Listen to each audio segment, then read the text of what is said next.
sejam todos bem-vindos ao portal de alunos do Instituto FATEB. Você já sabe, né? Esse é o seu ambiente virtual de aprendizagem. Eu sou o Dr. Fábio Ferreira e esta é a aula número 2 dentro da matéria Terapia com Casais e Família. E reforçando para você que logo abaixo você vai encontrar todo o material didático para você continuar os seus estudos. Então, bora para a nossa aula de hoje. Nós vamos dar continuidade a essa matéria. Terapia com casais e família. E nós já vamos entendendo aqui, começando a matéria de hoje, entendendo, nós falamos semana passada, na última aula, né? Falamos sobre como funciona o psiquismo masculino e o psiquismo feminino. Mas eu quero, nessa aula, reforçar as 4 necessidades da mulher e do homem na relação. Ok? Primeira delas, segurança. Mulher, dentro da relação, dentro do sistema, ela tem a necessidade de se sentir segura. Gente, como é triste. E eu já vi muito, já ouvi, infelizmente, muito dessas frases. Doutor, eu queria me sentir segura perto dele. Eu queria me sentir protegida perto dele. E eu não me sinto. Outra necessidade, comunicação. Mulher gosta de se comunicar. E é importante isso. Lembrando, gente, que comunicação não é só verbal, mas comunicação não verbal. Sinais, gestos, expressões são outra necessidade da mulher. Comunicação. Outro, toque. E aqui nós não estamos falando de sexo. Mulher gosta de se sentir abraçada, tocada, aquele momento de carinho, aquele abraço que não seja só intencional sexualmente. Então, já escutei isso também. Doutor, ele só me toca quando vai ter relação sexual. Ele só me abraça quando eu vejo que ele já está me beijando diferente, é porque ele quer ir para a relação sexual. Não existe isso fora dessa intenção. E mulher tem necessidade de ser tocada, mas não sexualmente apenas. E muitas que não têm, que eu me deparo, talvez vou me deparar com alguém que vai dizer assim, não, mas eu não tenho. Ou passou por abusos, ou não teve durante aí a sua vida, a infância, não teve. Mas mulher tem necessidade de toque na relação. E, claro, liderança. Ter um homem ali. Mulher tem necessidade disso, gente. Não é alguém que manda, ok? Não é alguém que fica ordenando. É liderança. Liderar é diferente de mandar. Querer fazer. Não, tem que fazer tudo o que eu quero. Isso não é liderança. Não. Liderança é influência. Mulher tem necessidade. Então, são 4 necessidades dentro da relação, dentro do sistema: a segurança, a comunicação, o toque e a liderança. Ok? 4 necessidades de homem, do homem na relação. Primeira, respeito. Lembra do peito de pombo? Da nossa primeira aula dentro dessa matéria? Respeito. Segundo, sexo.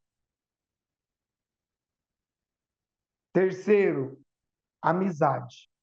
Ah, mas eu tento, mas meu amigo, meu marido, meu noivo, meu namorado não tem necessidade. Ou ele talvez vem de uma cultura, ou desacostumou, ou trauma, ou ferida, ou antigos relacionamentos. São necessidades. E toque feminino. Sim, por incrível que pareça. Da mesma forma que a mulher tem a necessidade de um toque não sexual, o homem tem a necessidade de um toque feminino. Contanto que existem muitas aquelas frases, eita, fulano casou, ó, ficou até mais bonito. Olha aí, depois de casado, eu mesmo sou o tipo de cara que usa essa.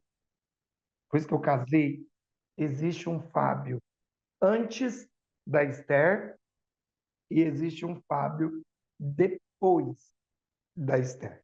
E o que é isso? Um toque feminino. Só quem é casado sabe disso. Tem coisa que em casa só ela. Que se eu for fazer, ou se for colocar eu para.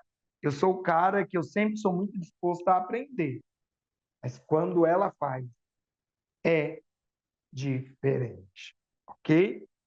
Todas essas informações que eu estou dando aqui para vocês são informações que vocês podem usar como fonte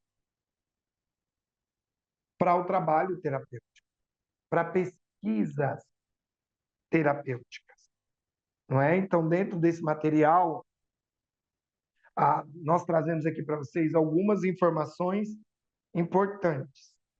Lembrando que se você quiser se especializar em atendimento com casais, aí tem a formação de terapeutas de casais. Lá sim vai mergulhar em detalhes, em contexto ainda mais aprofundado, ok? Bom, 10 coisas que não podem faltar, não podem acontecer, não é? Pode faltar, em um casamento. E isso, essa listinha, você pode usar e ver o que está acontecendo na hora das entrevistas, de buscar informações. Primeira, desconfiança. Aí não dá, né, gente? Traição, ofensa, críticas a todo momento, mudança de personalidade. E aqui nós não estamos falando de um transtorno, ok?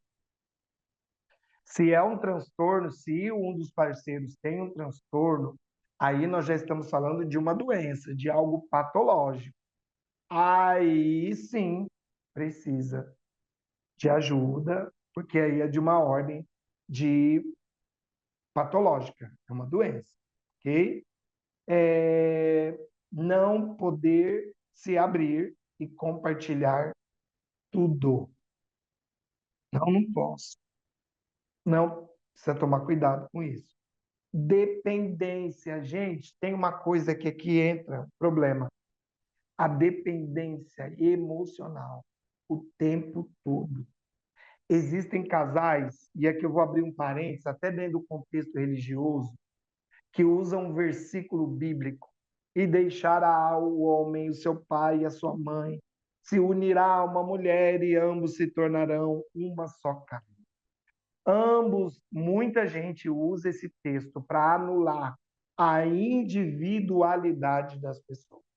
Uma só carne, propósito, vida, não alma, não emoções. Cada um, a gente sabe que eu gosto de dizer muito que o relacionamento são duas pessoas com as suas mochilinhas. E o que vem dentro das mochilinhas? Os traumas, os medos, as experiências, as percepções, os conceitos de família, as crenças familiares, os padrões de comunicação, de comportamento, de sentimento, vem tudo na mochilinha. E o que é o relacionamento? A junção dessas mochilinhas. E aí não tem como anular a individualidade. Eu acho muito importante reforçar a individualidade do casal. Eu sei que tem muita gente que fala assim: ah, eu não casei para ficar sozinho. Tá certo. Nós casamos para construir uma vida junto. Mas eu não posso anular a individualidade da minha esposa. E nem vice-versa. E hoje, exatamente hoje, que eu estou gravando essa aula aqui para vocês, minha esposa está se preparando para viajar para ver uma amiga de infância que não está bem de saúde. E vai ficar 3 dias lá, 4 dias com ela. Imagina uma dependência. Não pode, não consigo, eu não me vejo sem você, eu não dou um passo se você estiver por perto, eu não durmo, precisa tomar muito cuidado com isso. É muito bonito assim falando, mas na vida real que a gente vê em consultório, de não dar tempo, de não respirar, de tudo em cima, uma hora cansa. Então tem que tomar cuidado dessa dependência o tempo todo. Precisa respeitar a individualidade, ter tempo individuais. É importante isso, gente. Não é viver uma vida de solteiro, mas é respeitar e valorizar também a individualidade. Uma outra coisa que não pode acontecer aí no casamento é a perda do romantismo. E aqui eu não estou falando de grandes coisas. Aqui eu estou falando de pequenos detalhes, de pequenos gestos. Às vezes nós ficamos procurando tanto e achando que demonstração de amor é comprar aquele carro 0 km. Legal, legal, legal se o marido dela, ou se você pode comprar um carro 0 km para sua mulher, colocar aquele laço imenso, lindo, maravilhoso, ela vai ficar feliz. Mas se você não tem? Existem gestos pequenos. Uma flor, um servir, isso, declarações, elogios, minha princesa. Isso é importante, gente. Importantíssimo. E são pequenos detalhes. Deixa eu confessar um negócio para você. Eu sou pai de 3 meninas, né? Na verdade, eu sou pai de 5. 2 meninos e 3 meninas. Todos adotivos. Todos. O meu mais velho é um homem casado. O meu outro agora está se preparando para casar. E hoje tem a casa dele, a empresa dele, mora sozinho. E eu tenho 3 meninas que eu adotei faz pouco tempo. Faz pouco tempo que elas chegaram. Então eu tenho 3. Uma de 6, uma de 12 e uma de 17. Desde quando elas chegaram, eu sempre fiz questão para os meus meninos, para todo mundo que está à minha volta, até porque os meus filhos foram adotados individualmente. Solo. Eu. Meus filhos. E as meninas depois de casado. E aí, sempre eu deixei muito claro que ela é o meu amor. Que os filhos, todos vão voar. Cada um vai viver sua vida, como aconteceu com o mais velho, e agora vai acontecer com o segundo filho. Todos. Mas ela é aquela que vai ficar comigo até o fim. Falo para as meninas, logo vocês vão construir, chegar na idade, vocês vão construir a família de vocês. Vão. E ela vai ficar comigo. Ela é o meu amor. Eu amo vocês, mas eu amo mais ela. E aí eu vejo quantos olhinhos dela brilha. Só Deus aí. Só. De eu agradecer. Sabe? Coisas, honrá-la. Às vezes eu estou no escritório trabalhando. Dias nada a ver. eu encomendo uma flor e mando para ela. Mando para ela rosas para entregar, dizendo o quanto eu a amo esporadicamente. Compro rosa, um chocolate. Eu sei o chocolate que ela gosta, às vezes passo no mercado, compro, deixo um bilhetinho em cima da mesa, um bombom, coisa simples, mas que mostra ali, ó, você lembrou de mim. Entende? Isso alimenta uma relação. Então não perda, não permita a perda do romantismo. Isso é o importantíssimo. A inimizade. Ô, gente, eu sempre digo que casal é igual, é um time. É um time de futebol, por exemplo. O time perdeu, todos os jogadores perderam. Todos. O time não ganhou lá o campeonato mundial, todos não ganharam. Não foi um só. Então, a amizade é como um time. Um ganha, todo mundo ganha. Um perde, todo mundo perde. Ok? Outra coisa, preocupações excessivas. Aqui a gente está falando de extremos. Ok? Eu já vi casamentos prepararem para divórcio com preocupação se vai ter comida daqui a alguns anos. Uhum. A mulher viu uma reportagem, saiu lendo algumas coisas, começou a juntar comida, exigiu do marido que construísse na casa deles, debaixo da casa, um porão, um negócio lá que aguentasse tudo, para ele ir estocando comida, porque daqui a uns anos não ia ter. E aí ele, não, tá louca? E tem um detalhe, tá? Ela tem 62 anos. Vamos estocar porque vai faltar. E aí ele olhava, eu me lembro na terapia que ele falava assim, doutor, eu não sei nem se eu vou ter tempo para comer, é que eu tenho. Que ele tem 60. Aí ele falava assim, eu não sei nem se eu vou ter tempo para comer, é que eu tenho. E foi um dos pacientes mais graciosos que eu tive. Por quê? Porque na idade deles, procurar terapia. E sabe por que que eles procuraram terapia?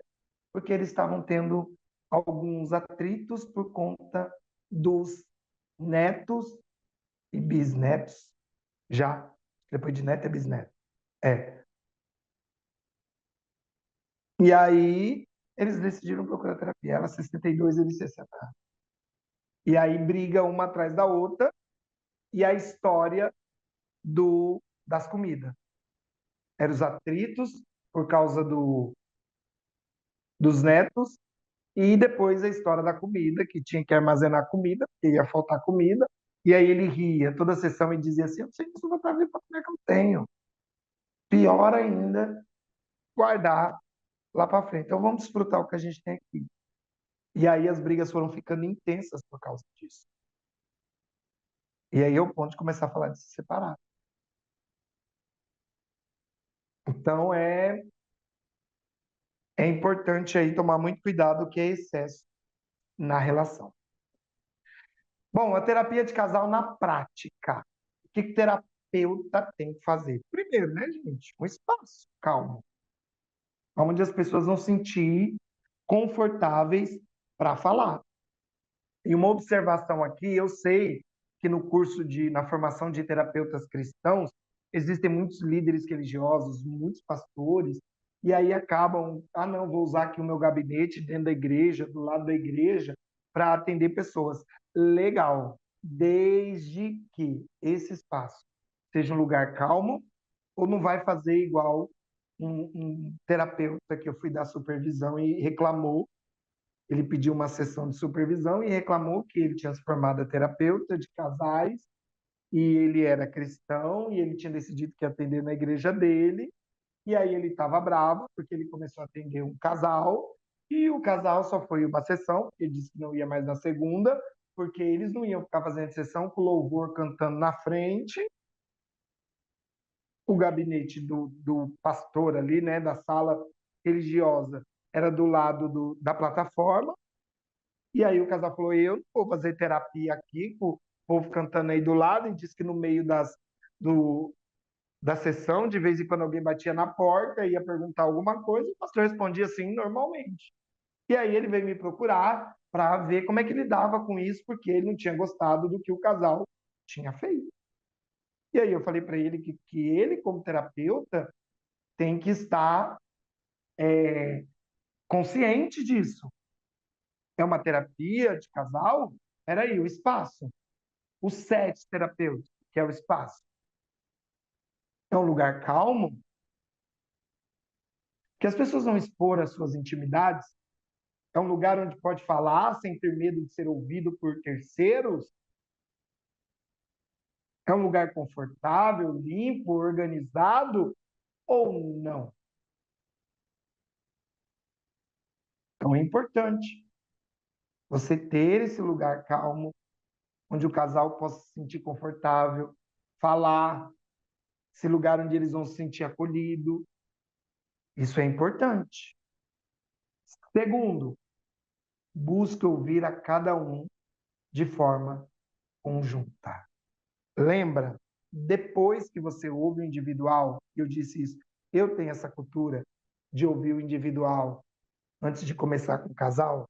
Depois disso, vamos conversar como casal? Vamos. Qual é o meu foco? O sistema. O casal. Família. Agora, o benefício é em prol da relação. Não é um ou outro. É a relação. Quais são os pontos mais importantes? Quais são os ajustes que precisa ser feito?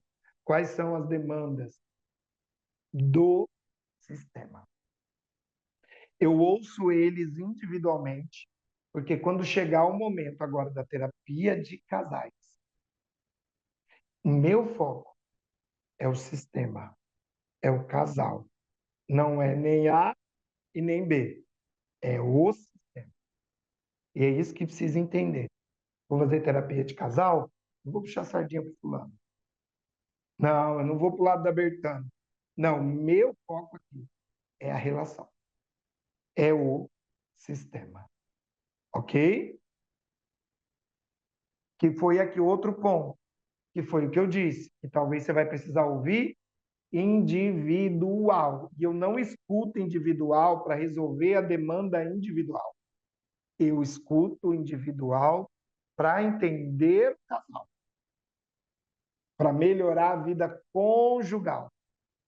Para quando chegar lá no sistema, eu usar aquilo para contribuir para o casal, não é individual, ok? Até porque já teve casos de que eu ouvi individualmente.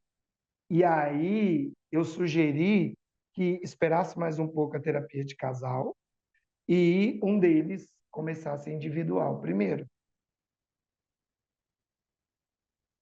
Então eu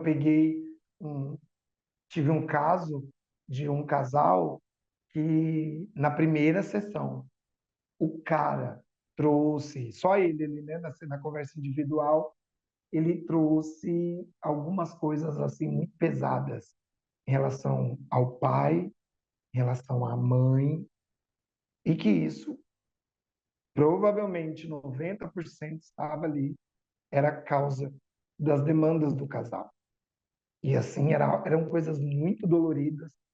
E aí eu sugeri para eles, ó, chamei os dois depois da conversa individual e disse, a questão é o seguinte, eu sinto, sim, é importante a relação de vocês, mas vocês precisam entender que a relação é feita de indivíduos. Indivíduos bem, sistema caminha bem. Indivíduos não estão bem, sistema não vai caminhar bem. E aí eu disse para eles, conselho meu, vocês acatem se vocês quiserem. Aí falei para ele, falei o nome dele, que o fulano faça algumas sessões de terapias individuais primeiro. Por quê? Porque algumas demandas que eu escutei dele precisam ser ajustadas e provavelmente algumas dessas dores têm contribuído com aí o embate casal. E olha que eu não tinha ouvido nem a demanda ainda casal, só individual.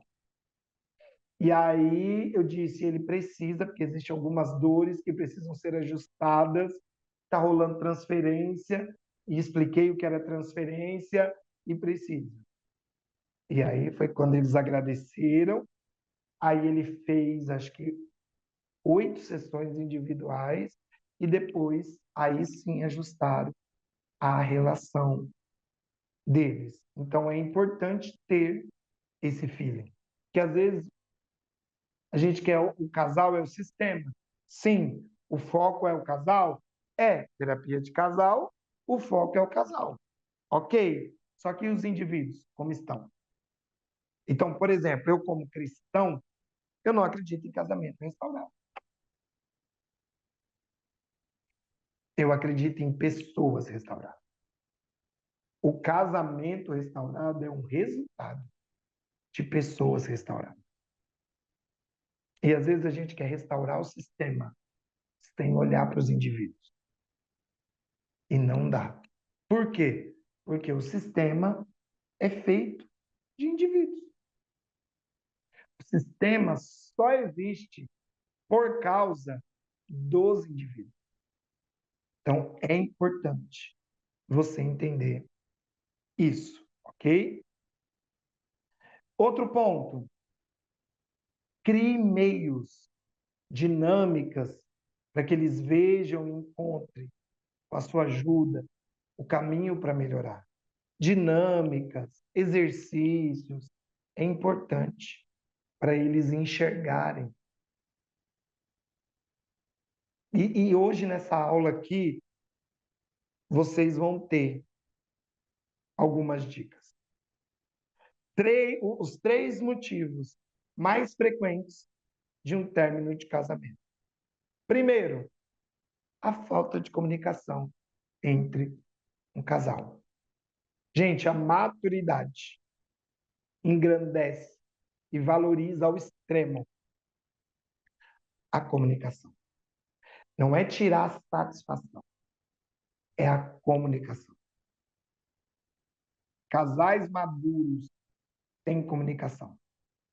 Eles fazem perguntas específicas do dia, como o outro está se sentindo.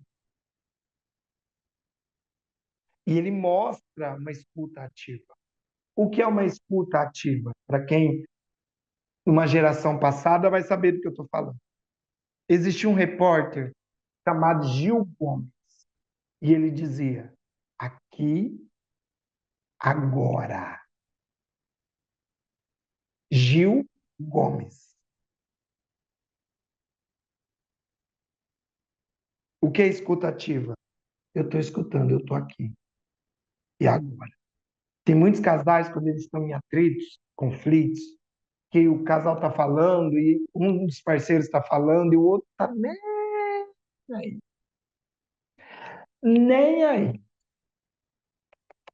Quer nem saber. Aí ela fala, eu falo, falo, falo, falo. Ele não me escuta. Escuta ativa. É aqui e agora. Comunicação assertiva.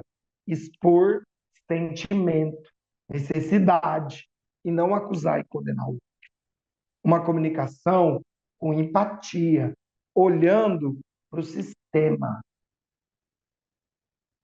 e não simplesmente para a individualidade. Então, um deles é a falta de comunicação entre o casal. Que, por sinal, gente, a comunicação não verbal, os gestos, as caras, o ó, os levantar de zóio, tudo isso é comunicação. Então, muitas vezes o outro está falando, a outra está lá. Isso é uma comunicação. E o que você está passando de mensagem? Tô nem aí, pode falar o que você quiser. Nem ligo, nem tô te ouvindo. Então, a comunicação não verbal, os gestos, os olhos. Segundo motivo, compreendendo as incompatibilidades.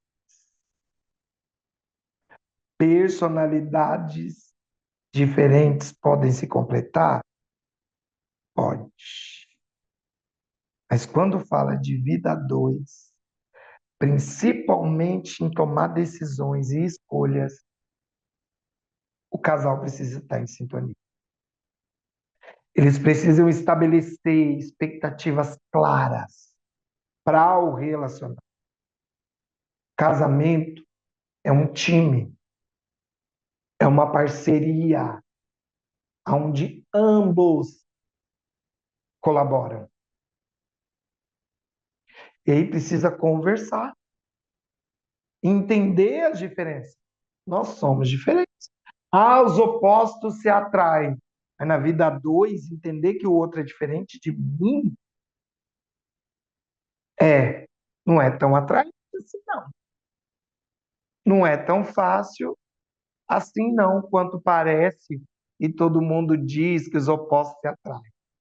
Não, então, um outro motivo para término de casamento é a falta de compreensão das incompatibilidades. São pessoas diferentes. E aí terminam porque não sabem lidar com essas diferenças e nem buscam ajuda para aprender a lidar com as diferenças. E o último motivo aqui, né, da lista dos três, que mais são motivos para término de casamento, é o comprometimento com o relacionamento. Precisa de manutenção. Precisa. Isso é importante. Reajustar, reconsiderar o que não está funcionando. Precisamos entender, modificar. E para isso, tem que estar comprometido um com o outro, gente. Não adianta. Se não tem comprometimento um com o outro, não funciona. Não funciona. Que é um outro motivo que traz términos de casamento. E claro, existem outros sinais que podem observar aí que contribui. Abuso de substância, drogas, bebida, e vai. Violência doméstica ou psicológica. Violência, gente, contribui. Eu sou um cara extremamente contra a violência. Eu tive um caso só, de um casal, que por sinal, eu acho que eu disse isso na última aula para vocês, que eu peguei a violência num gesto de mão. Nós estávamos conversando e todas as vezes que a mulher ia expor algo dele, ele fechava a mão. E aí colocava a mão meio que debaixo da perna, toda vez. E aí ele olhava para ela, e ela mudava o olhar, mas continuava falando. E aí eu vi aquele de novo. E eu fui reparando, olhando meio de canto, fingindo que, tentando evitar que eles percebessem que eu tinha notado isso, e ela falando e ele com a mão. E aí, quando acabou, eu pedi para falar com ele. E eu perguntei se ele batia nela. E aí ele confessou que de vez em quando ele dava uns... E aí, para mim, violência é crime. Para mim, violência é crime e ponto. Partiu para violência, acabou. Acabou. Não tem, para mim, respeito. Inclusive, eu tenho uma frase que eu uso muito, muito. Eu digo assim, ó, ou o cara é inteligente, ou ele é violento. Porque quem não é inteligente usa violência. Porque o fato de você partir para a agressão já não é uma inteligência. Já não tem inteligência ali. Nem que seja emocional. Não tem. Então, aí eu chamei ele, e aí ele me confessou, ela estava junto, chamei ela depois e perguntei, falei, agora eu preciso aqui ouvir algo de vocês. O que vocês vão fazer? Você vai continuar, quando perder as estribeiras, bater nela ou não? Aí ele olhou para minha cara e falou assim, doutor, eu não sei. Às vezes eu fico nervoso e aí eu perco as estribeiras. E aí eu falei para ela, e você? Ela, eu vou fazer o quê? E aí eu encerrei ali o processo terapêutico com eles e conduzi eles para um outro profissional, que por sinal eles não seguiram. Então, violência para mim, seja ela de qualquer jeito, é um crime e ponto final. Outras coisas que são sinais que podem ajudar a um casamento a terminar, né, ou ajudar, né, ou ser a causa, é os problemas de saúde, que acarretam muito estresse. Então, um dos parceiros acabou tendo um problema de saúde ou alguma coisa e isso traz muito estresse, eu já vi casamentos terminarem assim, por causa disso. Ou perda de autonomia pessoal. Uma coisa que você que for atender casais vai ouvir em algum momento. Eu estava deixando de ser eu. Eu já não podia fazer nada. Eu já não podia ir em lugar algum. Eu já não podia conversar com as pessoas. Eu deixei de ser eu. Eu me perdi. Pressão psicológica no casamento. Muitas mulheres, gente, padrões impostos pela sociedade de como a mulher tem que se comportar, o que a mulher faz, o que é papel da mulher dentro da casa. Isso quem está dizendo é a sociedade. Aí muitas vezes não olha para o contexto, buscando ali se adequar a um padrão imposto. E aí eu sempre digo para o casal, vocês precisam olhar para a realidade de vocês. Olhe para a realidade de vocês antes de qualquer coisa imposta. Então, às vezes é colocado, muitas mulheres sofrem porque é colocado sobre elas, postam coisas que não, dentro daquele padrão ali, dentro daquele sistema, não funciona, gente. Não é assim. Eu sempre digo, quando eu celebro o casamento, eu sempre digo para os noivos, construa a história de vocês. Sim, é importante ouvir conselho, é importante ouvir diretiva, mas olhe para o sistema de vocês e construam a história de vocês. Porque sim, a sociedade impõe, sim, a religião impõe, sim, a família impõe. Essa geração aí de tecnologia e rede social impõe como que tem que ser. Aí começa a comparação, aí os casalzinhos da internet, aí se compara com o casal da internet, como eles se comportam, e aí se compara. Então, uh-uh. E aí o comportamento manipulador e abusivo do companheiro. Aí você percebe a mulher, isolamento, ciúmes, crítica a todo tempo, momento de discórdia do parceiro, medo de discordar dele, nos momentos de discórdia. Isso é pressão psicológica para a mulher. Como é que vence? Não aceitar a humilhação. Pare de se cobrar tanto. faça o que faz de fato você feliz. E não aceita menos do que você merece. Ainda há muita violência contra a mulher no nosso país. E principalmente, e eu digo isso por experiência de atendimento, graças a Deus não de vivência, mas de atendimento dentro do sistema religioso.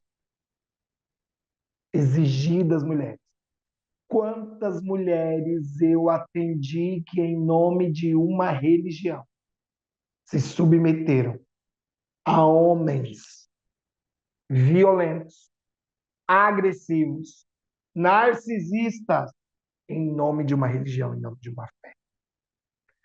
Quantas mulheres traídas com homens religiosos, casadas com homens religiosos, que foram traídas, que por imposição da religião precisavam continuar casadas com esses homens, por causa do status, do ministério, da obra. E eu vou dizer uma coisa para vocês. Eu não sou a favor do divórcio. Não sou. Hum.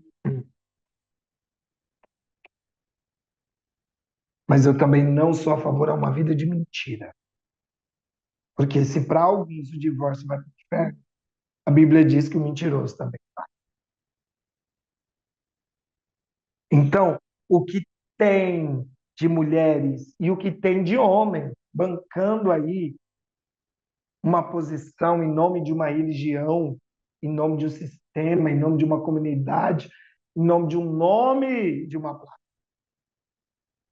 É um absurdo. E mulheres sofrendo, filhos sofrendo, nós precisamos ter esse olhar. Tem outros, por exemplo, problemas emocionais que afetam o relacionamento. Transtorno de ansiedade. Então, imagina você casado com alguém que sofre de transtorno de ansiedade. Se não for cuidado, se não for medicado, se não for acompanhado por um profissional, afeta a relação, gente. Pessoas que é casado com um parceiro ou a parceira que tem complexo de inferioridade, insegurança, vai afetar o relacionamento, com certeza. Sentimento de perda por causa de relacionamentos antigos.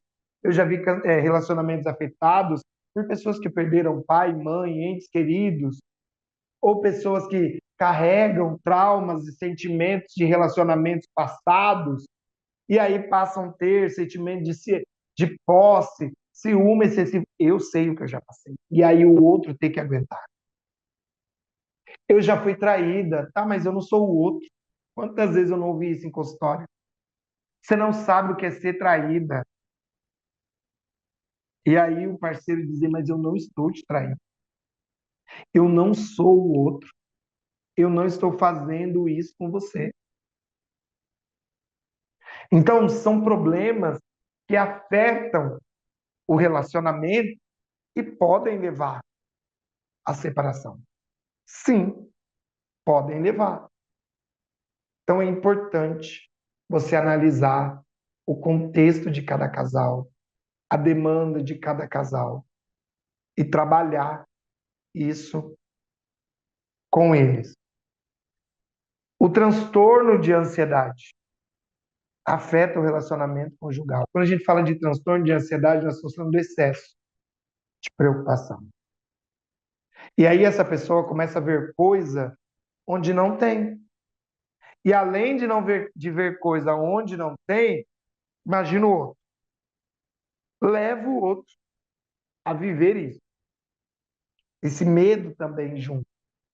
Que a todo tempo está esperando algo mal. Nossa, a qualquer momento vai acontecer. Alguma coisa ruim. E aí perturba o outro também. E isso não é fácil. Então é importante buscar um profissional, comunicação, escutativa. Lembra a escutativa? Aqui, agora. o outro a ajudar para que tenha paciência, para que o outro consiga de fato.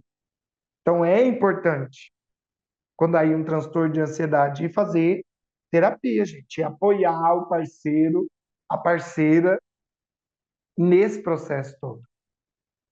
Isso é importante, ok? O que que o terapeuta vai fazer? O terapeuta vai conhecer, fazer eles conhecerem a eles mesmos no processo terapêutico, porque muitos nem conhecem a si mesmo. O terapeuta vai junto com eles explorar passados. Você vai junto com eles identificar problemas e traumas.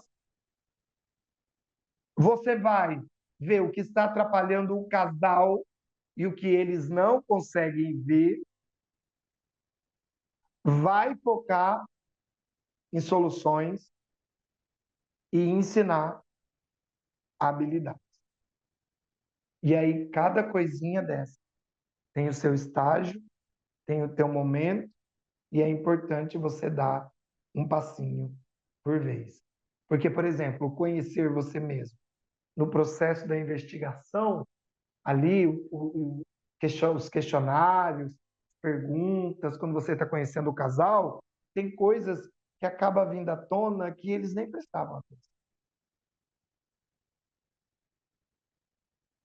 Então, esses são alguns passos que você vai fazer no processo terapêutico.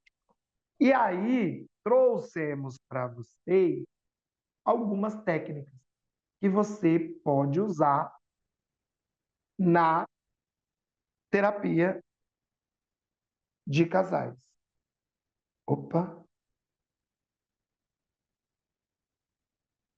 Primeiro, 2 frascos ou 2 caixas. Você pode pedir para eles escolherem 2 frascos ou 2 caixas, escreverem lá anotações, bilhetinhos do que aconteceu, episódios, coisas tristes, e colocar cada um ter o seu e levar no dia da terapia. Cada um na sua ótica, cada um ali no seu entender.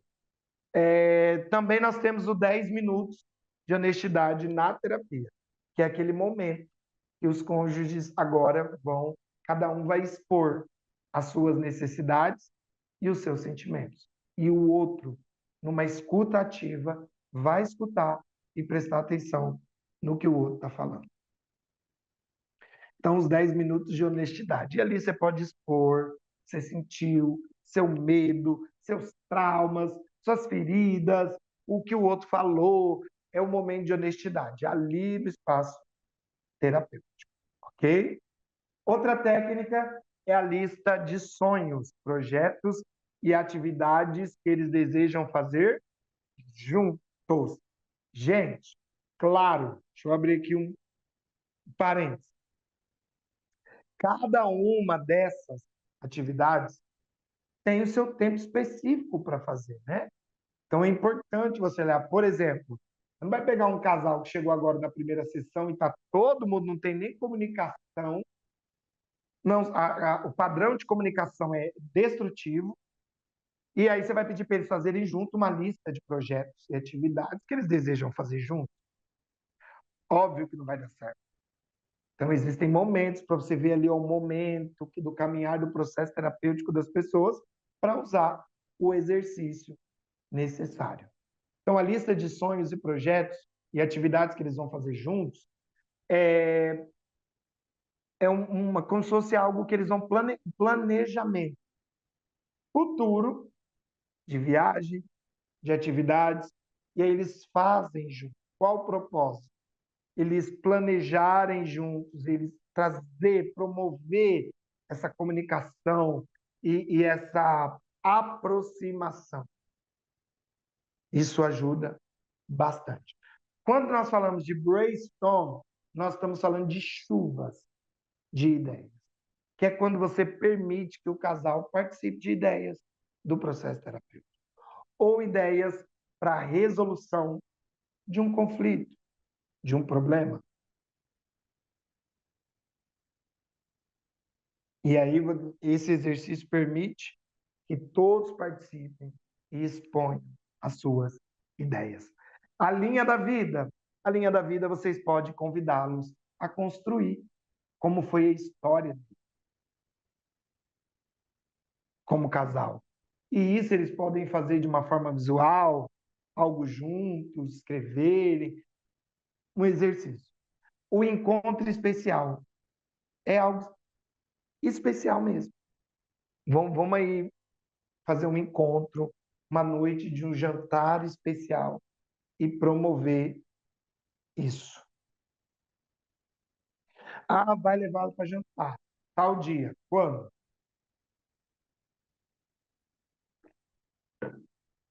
Isso é importante, ok? Carta de amor a si mesmo. Aqui, gente, eu uso duas. Eu posso dar duas aqui, dois exemplos. A carta de amor para si mesmo, que é quando eu, Fábio, escrevo para mim, como homem, como pessoa, reforçando a minha individualidade. Eu escrevo para mim essa carta. Ou escrevo para o outro. Mas esse escrever para o outro, a gente fala de elogios, de reconhecer.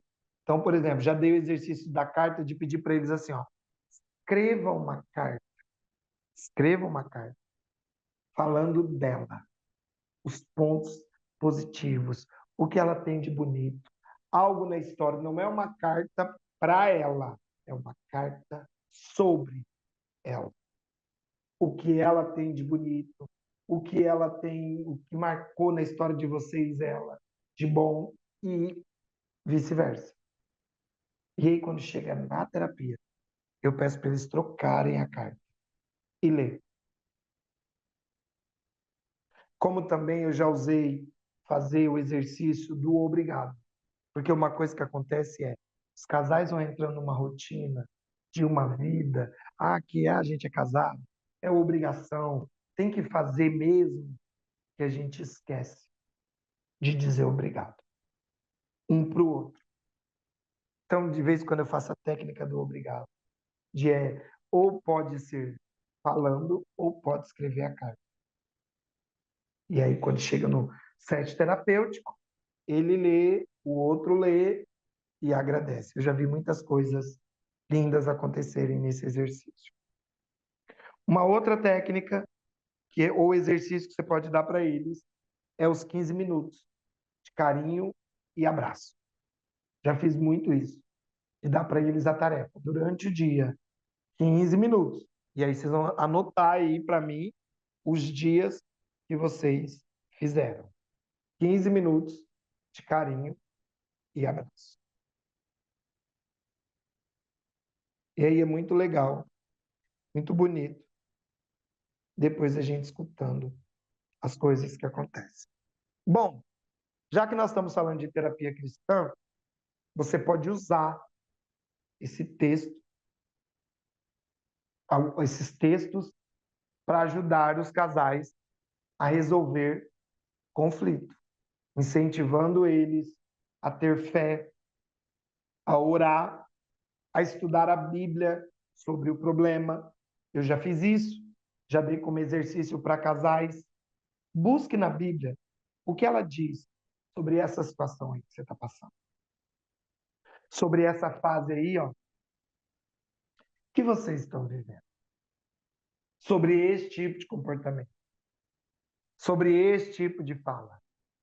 Busque e a gente conversa na próxima sessão. Ajudá-los. Então, como terapeuta, eu não sei se todos vão usar aí abordagem cristã, não sei. Mas se você for usar, segue aí uma listinha para você trabalhar. E aí, tem algo muito importante aqui para esse trabalho. Tem algumas coisas importantíssimas que não pode faltar num processo terapêutico. Você, terapeuta, não só você, como os casais, precisam entender isso. Mas primeira coisa, você, terapeuta. amor.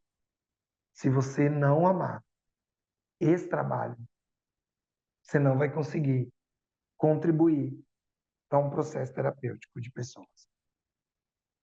Não vai. Mansidão, domínio próprio, paciência, sabedoria são palavras importantes nesse trabalho.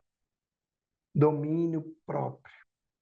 Quantas vezes, gente, eu, como profissional de saúde mental, não houve coisas que aqui dentro. E aí eu queria, paciência. Cada um tem um processo, cada um tem o seu tempo, cada um tem a sua história. E eu preciso respeitar o processo dos meus pacientes. E sabedoria, gente. Sabedoria é muito mais do que conhecimento. A Bíblia diz que o temor a Deus é o princípio da sabedoria. Ou seja, a sabedoria começa nele. Nele. E eu preciso ter sabedoria para viver esse trabalho terapêutico, para fazer esse trabalho terapêutico.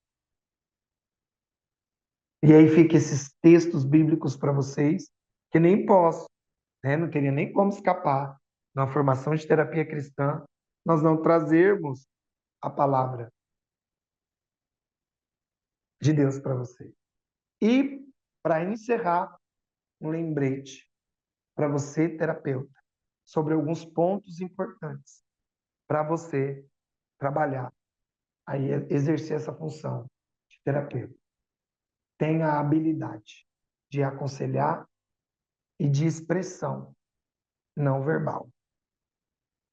Isso é importante. Não se esqueça disso. Não é só o que você ouve, é o que você vê também. Cuidado. Saiba escutar. Faça perguntas abertas. Lembra?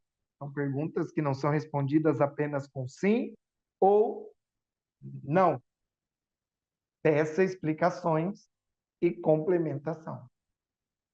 Faça ambos refletir, repensar, confirmar sentimentos, ideias, necessidades, pensamentos, ambos, porque um time é feito de membros. E aí, juntos, nós levamos o time para onde ele precisa chegar. Explore alternativas. Não fique preso a um molde, a um jeito. Não fique procurando fórmula mágica. Não, olha para a individualidade do ser humano. Sua matéria-prima como terapeuta é a pessoa, é o indivíduo, é a história dele. Então, olhe para ele. Ok? Então, use, busque especializações, busque outras formas, mas busque, explore alternativas. Saia da caixinha, não fique preso só a uma forma, a um jeito, a um modo, e não é porque deu certo o jeito com um que eu vou usar a mesma com todos. Não, de jeito nenhum. Dê conselhos, sugestões, guarde sigilo, o que foi dito, guarde. E eu termino dizendo que a melhor oração, o recurso terapêutico, é o amor. É o amor. E a Bíblia descreve a beleza do amor em 1 Coríntios, capítulo 3. E tenha consciência da beleza de participar, de ajudar, de ouvir, de contribuir com pessoas, com vidas. Ok? E assim nós chegamos ao fim da nossa aula 2, falando sobre terapia de casais. Lembrando que aqui embaixo você tem todo o material didático para você continuar os seus estudos. Leia, releia, assista ao vídeo, volta às aulas, mergulhe de cabeça, porque você está lidando com a vida das pessoas. Continue firme e forte nos seus estudos, e aí sucesso e até um próximo encontro. Tchau, gente!